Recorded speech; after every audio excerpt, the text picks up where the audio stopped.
Hello and welcome to Is This the Norm? And before we get started, please remember to like, follow, share on any of our social media platforms or wherever you listen to us. Thank you. And by the way, this is Heather. This is Rebecca. And this is Laura. Welcome to Is This the Norm? Now, let me just start by saying that I do not believe that extraterrestrial beings have or will come to Earth. This episode is for entertainment purposes only, but I do believe in the possibility of there being another Earth like planet in another galaxy with humans like us on it. But I do find it difficult to believe that if that is the case, that there would be any possibility of contact between them and us. We set out two Voyagers in the 70s that have traveled billions of miles and have had zero contact with any extraterrestrial beings. Maybe that's unpopular, but every famous story I've come across has a lot of speculation surrounding it and controversy, which makes it almost impressed by some individuals' dedication, I would say. But nonetheless, let's move on from my personal opinion and explore when we first started talking about extraterrestrial beings. Although you can date alien sightings all the way back to 1440 in Egypt, when scribes recorded fiery circles in the sky that were brighter than even the sun, and also in 1639 when the governor of the Massachusetts Bay Colony, John Winthrop, saw glowing lights darting over the muddy river. The influx of extraterrestrial sightings really started in 1947. So let's start from the beginning of the UFO craze in 1947. When Kenneth Arnold was flying his plane near Mount Rainier, he saw 9 high-speed objects that looked like saucers flying at speeds that looked to be traveling thousands of miles per hour and kind of flying erratically, almost mimicking the tail of like a Chinese kite, is how he explained it. In that same year, a rancher named Mac in Roswell, New Mexico, found a wreckage that was about 200 yards long near a military airfield that newspapers claimed was a flying saucer. But the military stated it was a wrecked air balloon, or weather balloon, I mean. So, weather balloons in 1947 were balloons made of latex the size of a beach ball that carried instruments vertically to predict weather patterns. They did expand in size as they reached higher altitudes before bursting, but it's hard to believe that a beach ball sized weather balloon could stretch 200 yards long. So, just an FYI, also, weather balloons are still used today to predict weather. I had never heard of a weather balloon before, and they're quite interesting and beautiful if you look up pictures of them. Anyhow, the military said the object was just a weather balloon, but many people found it difficult to believe that story based on the picture of the wreckage that was posted in the newspaper. Many years later, in the early 2000s, it was discovered that the wreckage was part of a top secret military project called Mogul, where the military used large balloons with instruments used to detect sound waves from Soviet atomic bombs. But before this was known, the UFO sightings took off and many more were reported. There was another incident with the Air National Guard captain Thomas Mantell, where he was instructed to chase down the UFO that he saw. And in the midst of climbing high altitudes, they believe he lost consciousness and crashed. The military later explained that what he saw was a skyhook balloon, which is similar to a weather balloon but larger and climbs higher altitudes.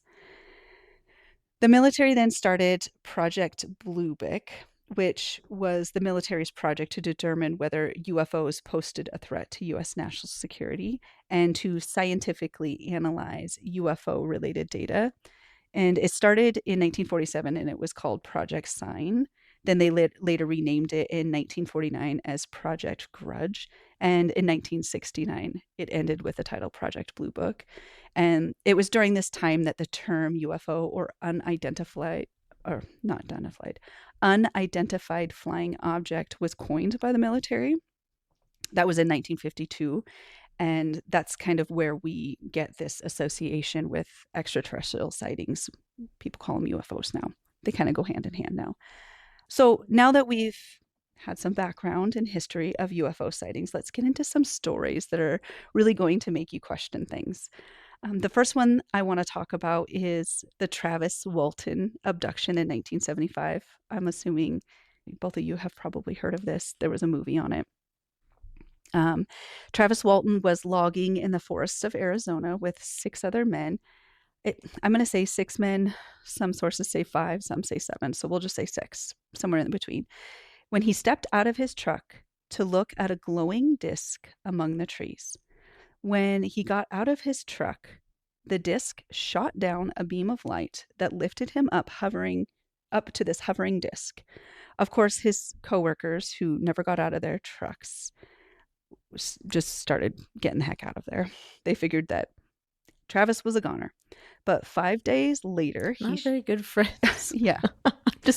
And I like vaguely remember this movie because it was Mhm. on a serious note. Like this movie wasn't like it was a drama. I guess it would be the appropriate or Sci-fi. Sci-fi. Okay, because I remember like briefly the truck incident. That's what I remember most about the movie, and thinking I can't believe his friends just left him. So that's, now that you say that, I'm like, okay, that tracks. I remember now. Classic. That's why you can't trust men. The first thing I even as kind of friends. question too is that, like, why is Travis the only one getting out of his truck to look among 6 other men? I find that hard to believe, but still, maybe I don't know. Maybe he was the curious one and they weren't. Yeah. I don't know. Right.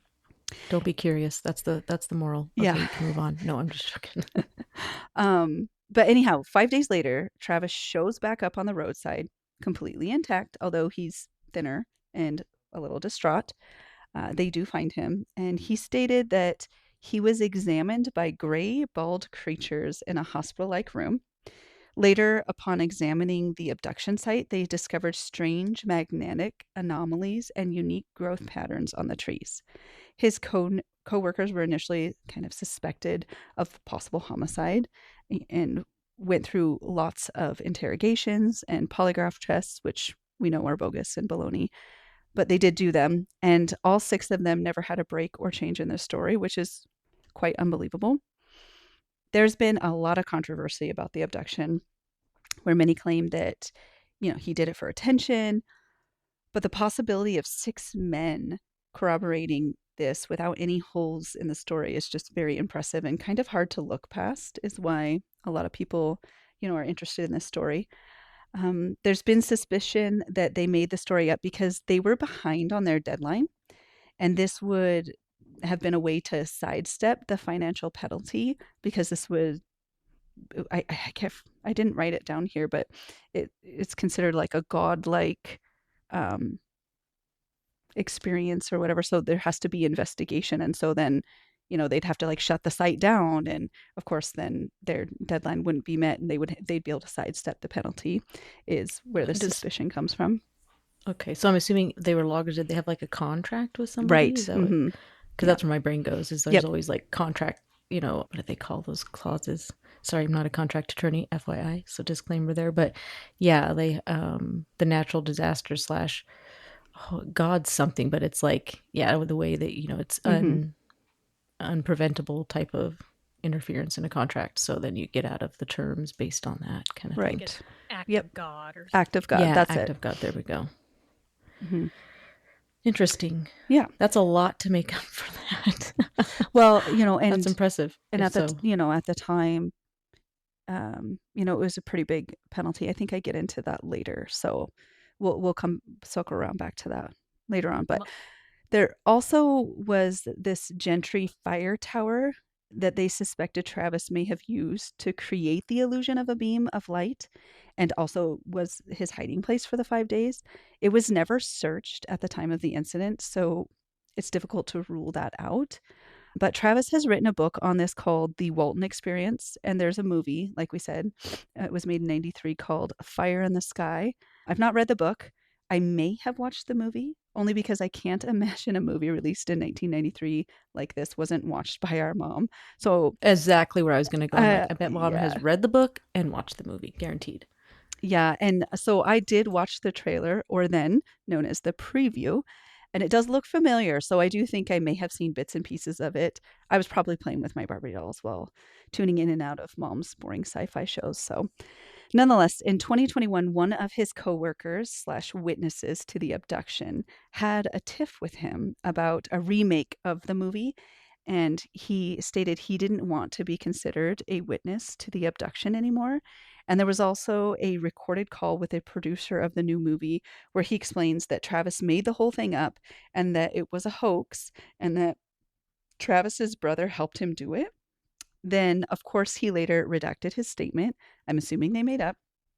Also, it's important to note that the other crew members were compensated financially by the National Enquirer for the story in 1975. It was a $5,000 shared prize between them. And one UFO debunker, Philip Lass, offered $10,000 to one of the men to state it was all a hoax, and he declined the offer.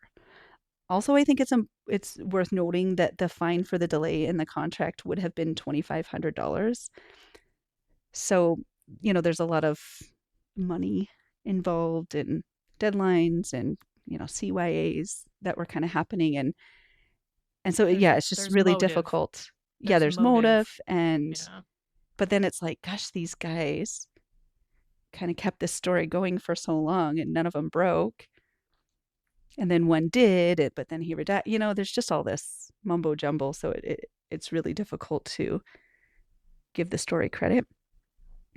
I mean, this kind of reminds me of, and maybe you'll touch on this, but there's I think it was in Australia. Could have been Africa. I think it was Australia, though. There was a school in Australia where many of the students claimed to have encountered aliens, and later some of the students basically said that it never happened later on. Yeah. So there was like a mass account of an alien. It wasn't an abduction. It was more like a visitation happening, but then later on, it was like kind of like a considered like a mass hysteria type thing because it never actually happened. Yeah. Yeah. So the next story I'm going to cover is the famous abduction of Betty and Barney Hill. It's pretty extensive in detail and also quite convincing. So they saw this light in the sky crossing the moon on their way back home to New Hampshire from visiting Niagara Falls, but it was traveling upward. And when they stopped to take a break and walk their dog, they looked at it through binoculars and noticed that it started to descend in their direction without making any turns as a plane would need to do. After noticing the aircraft and its unusual flight pattern, they got back in their car and continued their journey home. Eventually, the craft caught up to them and looked as though it was spinning or rotating, and it was about 40 feet long. The object was described as bouncing back and forth in the night sky, and by the time they reached Indian Head, a mountain in New Hampshire that resembles the head of a Native American, the craft descended down to their car, hovering about 100 feet above when Barney stopped the car, completely consuming the view out through their windshield. So this giant flying saucer is 100 feet above them, but when they look out their windshield, all they see is the saucer. They don't see anything else. It reminded Barney of a pancake, is what he says. So this sucker was big. He stepped out of his car to look with the binoculars and saw around 10 humanoid figures in the aircraft, and one looked Barney in the eyes, telling him to stay put and keep looking. The human-like figures were wearing black uniforms and caps, and then bat wing fins with red lights came out of the flying saucer like telescopes from the sides of the craft, and a long structure came from the bottom of the craft. Barney got back in the car and started to drive away when they both heard a strange beeping sound and went into a complete daze. When they came to, they found themselves outside of Concord, Connecticut, and it was the next day. Their clothes were torn and their watches were broken, and they had circular shapes on the trunk of their car that when you brought a compass near the needle of the compass would whirl rapidly, and when they would move it a few inches away, it would stop. After the incident, Benny and Barney would contact the U.S. Air Force, where they were interviewed, and it was concluded they were telling the truth, and there were only small details that were uncertain, which would be expected when human judgment was involved. They both underwent went hypnosis to try to retrieve any information from the time they were in the trance. And the hypnosis, Dr. Benjamin Simon concluded that it was a single psychological aberration, which is a temporary or permanent departure from the normal thoughts, behaviors, or perceptions. So they basically were seeing things that weren't really there, is what his opinion was. During the hypnosis, Betty divulged that she was shown a star map and actually wrote down the map. Marjorie Fish, who was a teacher and a novice astronomer, connected with Betty's star map connected Betty's star map to the Zeta Reticuli, which is a real binary star system that orbits one another in the constellation of Reticulum. Both stars are similar in size, mass, and temperature to our star, the sun. So there's controversy among professionals as to whether they consider Marjorie's findings as a true connection with Betty's map and the Zeta Reticuli.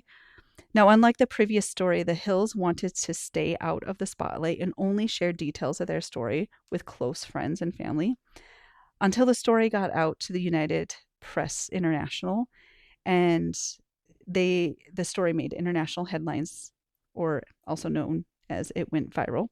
So there's no real motive for them in particular, which makes you kind of wonder why they would make this up if it weren't true, right? There's a book called The Interruptive Journey that was released in 1966, but I could not find anywhere if Betty or Barney profited from this book or not. The star map, I actually Googled that and looked at the picture, and yeah, there's like a comparison between what Betty drew and what the true binary star system looks like, and man, they're pretty similar. But it's, that could have been an afterthought because she got hypnotized, I don't know how long after the incident. That was kind of hard to find as well. It's like, oh, she could have made that up, right, and memorized it. But yeah, I don't know a lot about hypnosis either. Well, we know that people have had memories under hypnotism that were absolutely not true. That was like a phenomenon in like the 70s and 80s, I think, maybe before then. But I know that people were remembering things that absolutely did not happen. Yeah.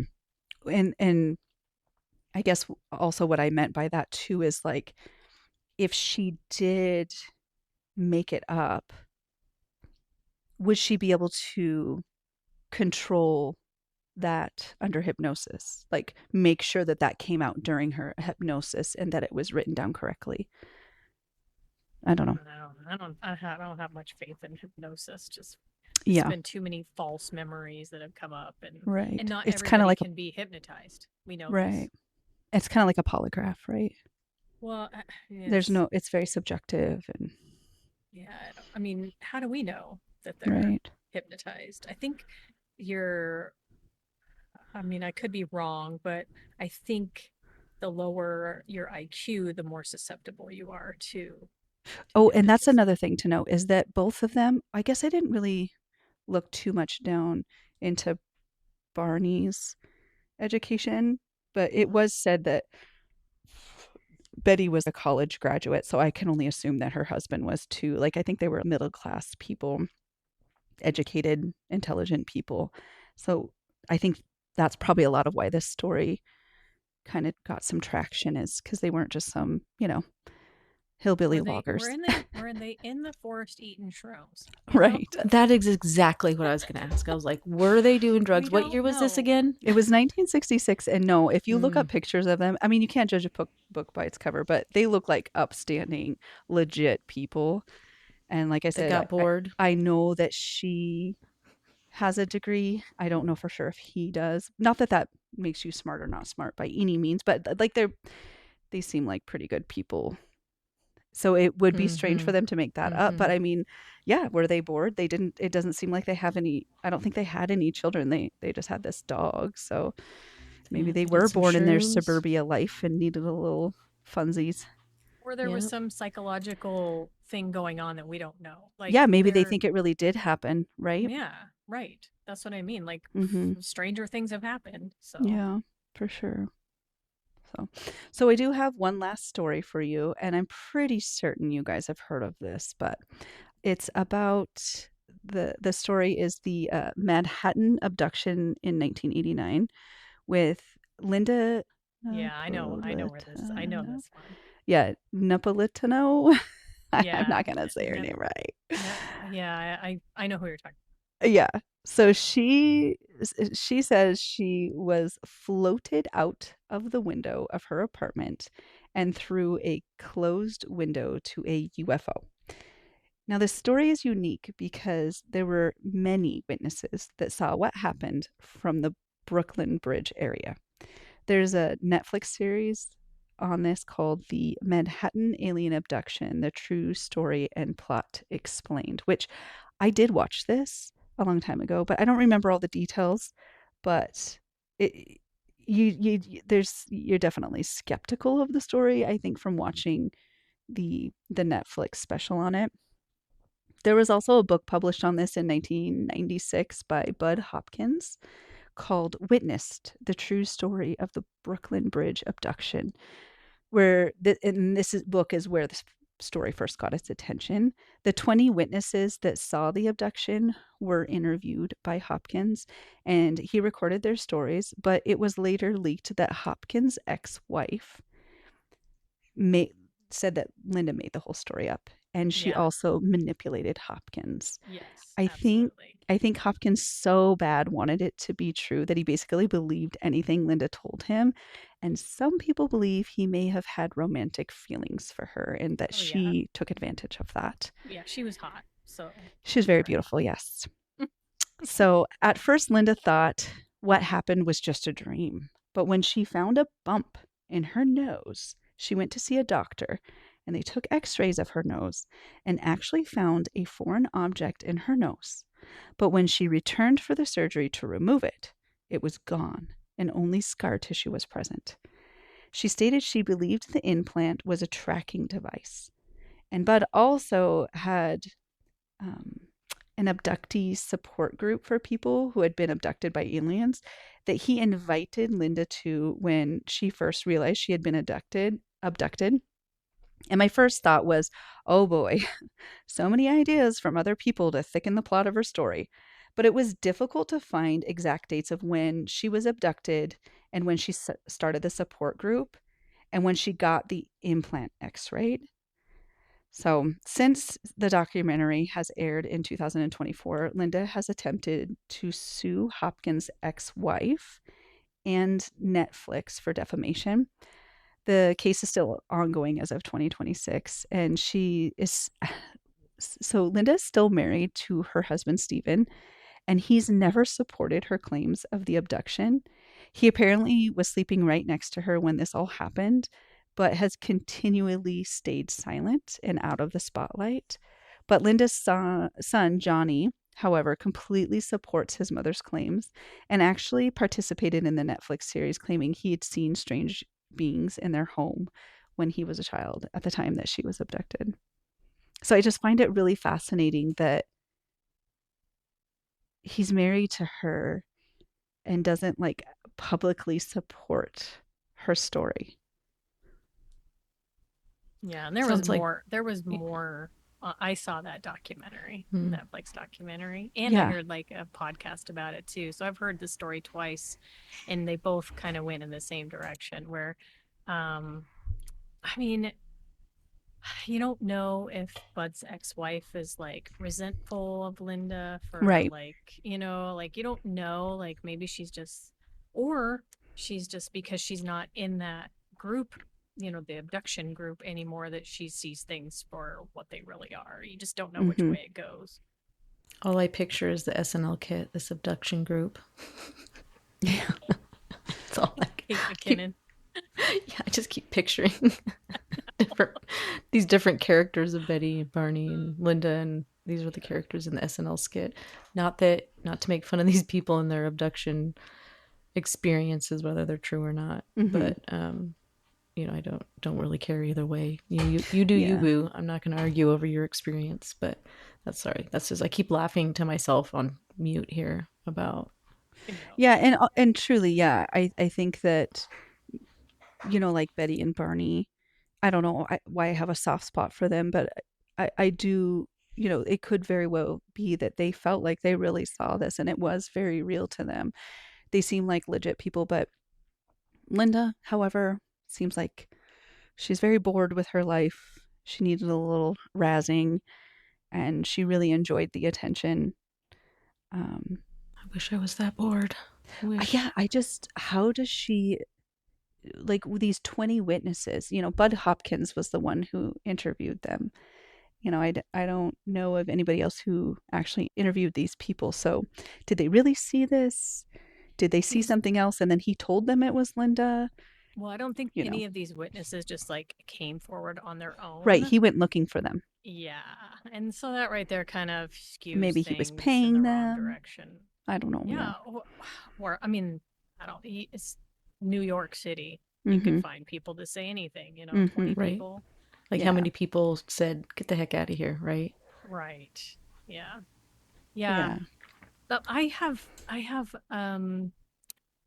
in my own brain, I have a dilemma about this because I don't know if you came across this in your research, Laura, but I had to look it up because I couldn't remember what it was called, but I knew what it was. It's the Robertson panel that the U.S. government established.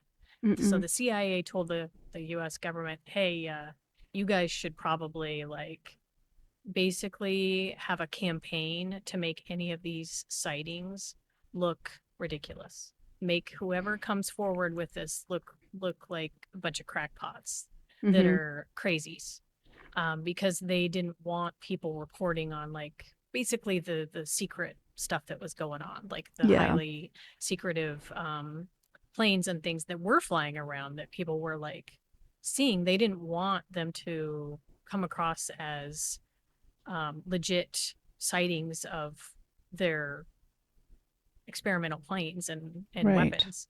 So they literally had a massive campaign for decades where they encouraged media to call out how ridiculous it was, aliens, UFO sightings. So I have that, I know this happened. So that kind of I mean, it makes sense, kind of like we were talking about the balloons, to spy on the Soviet Union. Right. Like they were no, it's just an weather balloon. Shut up, you guys, quit looking into this. Exactly. Yeah, they literally had a campaign where they were okay, these people said this, but actually it was just a weather balloon or it's a hoax. That was intentional on the part of our U.S. government. Right. So we have this, but also then I think Neil deGrasse Tyson, he was just on somebody's show just a couple weeks ago. Oh, I think it was Bill Maher, and he was saying, basically, I find it hard to believe that aliens would have the technology to come all of this way just to anal probe us. Yeah, to do nothing, to just hide from us. Yeah. If they're that smart, what are they afraid of? I mean, if they're able to beam us up. Yeah, what are they observing? We're not that exciting. Right. No. I think maybe that's it. They would have already figured us out at this point. They're like, these people are dumb and boring. Let's get on with it. Yeah. Why would they need to anal probe us or probe us any which way? If they have that technology. Why does it always have to be anal? That's not the first thing I think of. I think of them reading our minds. Or cutting us open and looking inside. Or just reading our minds. Oh my gosh. I mean, we have to cut and probe. Right. Any movie we've watched where we have alien encounters that come to, what do? We don't put stuff up their butt. We cut them open and look inside. Right. That's what they would do, you would think. I think it's makes a lot of logical sense to just, and scientists, that are using logic and the scientific reasoning rather than, going off eyewitness accounts, because I'm sorry, but they're just unreliable. Even in court, they are. And it's more logical, like you said, Laura, that the distances are so vast that nobody has the technology to cross the galaxies. And because it's so vast, I think that you can't rule out the possibility that there is another galaxy with an Earth-like planet, harboring humans. Yeah, well, I think that there's I think there's a high, I think it's more probable than improbable that Yeah. there is life on other planets. Yeah. But they're just too far. Yeah, for but we're not any going to be able Earths to make communicate. contact. You can't Yeah, live long enough to do so right. and navigate. Like even if you like froze people and sent them there, like it takes generations for them to even find out if they made it or not, right? Right. Yeah, exactly. I mean, these satellites that we launched in the 60s and Yeah, 70s, the Voyager 1 and 2. yeah, what are they, just barely out of our solar system? Think about No, that. no. They're billions Oh, are they? of miles away and have contact. We've had no contact with any Maybe it was extraterrestrial. maybe it was one in the 90s that just got outside the solar system. I don't know, but it takes decades just to get out of our solar system for these things. Yeah. So, I don't know. Yeah. We're talking about solar systems that are light years away. The closest one, even that, what are the odds that's going to have life, is still over a light year away. Mm-hmm. The nearest system that doesn't even have what do they call that zone that the Earth is in? It's like the green zone or something. I can't remember what it is, but not every solar system is going to have the possibility of having organic carbon-based life forms like us. Yeah, I know what you're talking about. Like that belt is why Earth can sustain life. Yeah, you guys want to hear some of the funny anatomy euphemisms from Kate McKinnon's Close Encounters? She's so funny. Somebody's got them gathered. So, my coot and prune shoot, my fuzzy and my scuzzy, my taco and my choco, my baby tunnel and my gravy funnel, my pink pocket and my stink rocket. That's my favorite. Oh my gosh, she's so fun. Oh my god, I love her so much. Yeah, it's like you have to pause the skits because you're like, what did she just say? Wait a minute. What? Yes. And that's improv. There's no way like all of it's written, I would assume, just because, like it's like Melissa McCarthy and her, their improv is exceptional. They just feed. Yeah. Feed off. Just keep them going. They can't stop. Their brains are amazing. Had you guys ever heard of Art Bell? He was on the AM radio. That sounds really familiar. Yeah. His whole thing was aliens. I remember I was like a senior in high school and I was dating this boy in college, and I think it was his stepdad. Scandalous. I know, gosh, dating a boy. His stepdad was really into aliens, and they would listen to Art Bell, and he was like dead serious. Like, he's like, you should listen to this radio station because, man, they've got some stories. And I don't know, like he was drinking the Kool-Aid. And, I don't really remember a lot of what it is, but it's like a whole like Sasquatch following, where it's just kind of crazy. There's never been any kind of real sighting for hundreds of years, and people still, I don't know. It's hard to believe. I think boredom. There's that's what that is. I don't think that people are like lying or making stuff up in a lot of these cases. Yeah. I think there's things we just, number one, there still could be things we don't understand. It doesn't have to be aliens. Oh, there's so much on this planet we're still discovering. Like to this day, even like parts of the ocean, when forever we knew the giant squid existed, but it's just recently that we were able to actually see one, So these things that we don't know of, maybe we're just calling them UFOs or aliens because we just aren't familiar. Yeah. But they've been here this whole time. Right. Something else is happening, but it's from our Earth kind of thing. Yeah. It's just we're unfamiliar. Who knows? There's phenomena. For sure. I mean, we don't, there's other planes of existence. Maybe it's coming through, the multiverse. We don't know. It doesn't mean that people are making things up. And there's also exactly. Thank you for saying that, because too. I don't want people to get the impression that we're like, these guys are fools, because of course none of us, all three of us, we don't think that by any means. I'm just stating that like it's difficult to believe it to be aliens, true. It could be. We don't know. We don't. We don't know. But yeah, there's something there. I think that's correct, Rebecca. It's like there's something there. It just, we don't know what it is. Is it aliens?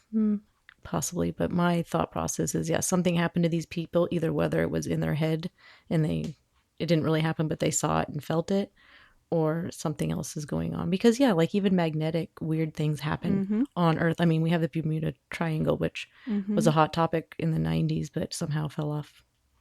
You know, when's the last time we heard about a plane crash in the Bermuda Well, that Triangle? doesn't I mean don't it's know. not happening. We're just not Exactly. It's just not a talking hot about it. topic. So these magnetic weird things that happen Mhm. could just be happening for whatever reason. Because Who it's knows? just a part of our natural Earth. Yeah. And it Right. caused these people to experience something. Mhm. I think that's very possible. For Or sure. it is aliens. Or I it's mean, we aliens. don't Or is know. it? We don't know. We don't know what those. Maybe there's some twisted aliens out there. You Could don't be. know. That just want to, that just really into buttholes. They just want to psychopathic- probe them. Psychopathic just- aliens. Maybe that they just- don't have them, and they're just they're like, just what are these fascinated. things? Yeah. Maybe Freud was an alien. Oh my Who goodness. knows? He was a little obsessed with them too. Was he? Well, he always watching his poop go down or talking about people who Oh watch my their poop Lord, I down, didn't know that. flush down. Yeah. Hmm. And his, yeah. That's weird. He was a weirdo. Yeah. Most of the smart people are, well, they're a Mhm. little strange. That is true. It's okay. We forgive them. Nobody can be perfect. So, anyways, that's everything that I have. I do want to give a warning for those who may be concerned. Apparently, a Brazilian psychic claims that an extraterrestrial mothership will come to the FIFA World Cup and about 700 people will be abducted. So be on the lookout. If you're considering going to the World Cup, sit in seat 701 and higher while attending just to be sure. Oh no, Jed's going tomorrow. Uh-oh. We're gonna go watch USA Are in you Seattle. serious, Heather? Yeah, they are. Oh my gosh. Yeah. Okay, well, seat 701 and and, I'm pretty higher. sure they have good seats too. Oh, well, no. 'Cause they bought it before they knew- Abducted. maybe They it's a bought 'em different before game. they knew Could be any US game. was going to play, because you don't know what game's going to be there. You know where the game's going to be, but you don't know what teams are going to play. Yeah. Right. So Jed bought these before US Oh, played. how lucky. Yeah, Bosnia, on Uh-huh. whatever last week was, because I had to watch it. I had to watch the World Cup games. I don't know how many times in Disney. Mhm. Luckily, they have something called Splitsville and have these sports screens. Like, as you can tell, I'm not interested in the World Cup. Jed Mhm. tried to sure, you don't want to come. I'm like, no. I think if you I'd were watch it on surrounded by the TV. right people, you could get jazzed up and it would be really fun. I guess I just never Yeah. really watched it. I'm not Yeah, I've never a been soccer into the World Cup, football. and I'm sorry. Yeah. If Yeah. you love soccer, I did play soccer. I like to play. It's a great soccer. sport, and I think I could Um, enjoy watching it. I just don't. Yeah, I mean, I like watching it. I think it's hilarious. I It think I'm is. sure it's it's entertaining. funny The when fouls- they get hurt. Oh my yes, gosh. the faking. I call it the fainting go. Their best act. I mean, this is where we need to get our actors and Oh, we actresses. have those on American football too. Give me a break. It's worse with soccer. Oh my It's Yeah, way I'm worse. sure, but It's hilarious though, because it's so over the top. It's Yeah. just so obvious. Is what's It's funny great. About yeah. It's great. They do a good job of faking. I mean, sometimes they really do get hurt. So the people that really get hurt, Of I'm sorry, but a lot of the time they're acting, They're trying to get milking the it. ref Yeah. to buy into their injury it. Mhm. and Take get a what yellow you can card or get, a red man. card. Their paycheck Mhm. depends on it. True that. They're very Mama's gotta eat. athletic. I can tell you that much. Well, now soccer I want to players. watch it. I know. They're Now I'm amazing. interested. I'm like, the tail end's probably the funnest part to watch. Maybe we'll But see. Right. you know, if it see does Jed happen, somebody will get audience. it on video. Hmm Yeah, I'll watch the World Cup game tomorrow because my husband will be there in Seattle. Right. So, yeah, the tickets are outrageous. I don't know how much Of he paid. course. Wasn't a lot because I wouldn't let him spend. Well, our if he life gets savings. abducted, tell him to put in a good word for me and I my know, I'll have to girls. find out what his seats Tell are. them, And, tell them we would follow very up. much like the aliens to come on our podcast to refute Right. Yeah. this Yes. episode. well, with his family's luck, I mean, I wouldn't be surprised. Like I told you, it fed into the glacier episode last week. I'm Right. like, things happen in his family that are crazy. So Mhm. there you have it. I feel like alien abduction would be more my side of the family because we're Yeah. a bunch of honkies. For sure. I could see that story Yeah. coming from one of our family I members. mean, we did the ancestry.com and we learned a lot of crazy stuff. So I wouldn't rule it out. Would not rule out aliens. Oh, Well, It man, actually that's would so- explain It's a lot of whole nother things. episode. Yeah, I know. Probably would make more sense. Oh, my Oh, goodness. we love our Yes. family. They're great. Hmm They're great. I mean, we came Most from of it, them. right? Most of them are great. Most Right. of them. All right. Well, thank you Sometimes. everybody for listening. Come back next week for another great episode. And if you are watching, enjoy the World Cup. Bye. Thank you, Yeah. Laura. Good episode. Great. Funny. Yeah. All Bye, right. y'all. Bye. Bye.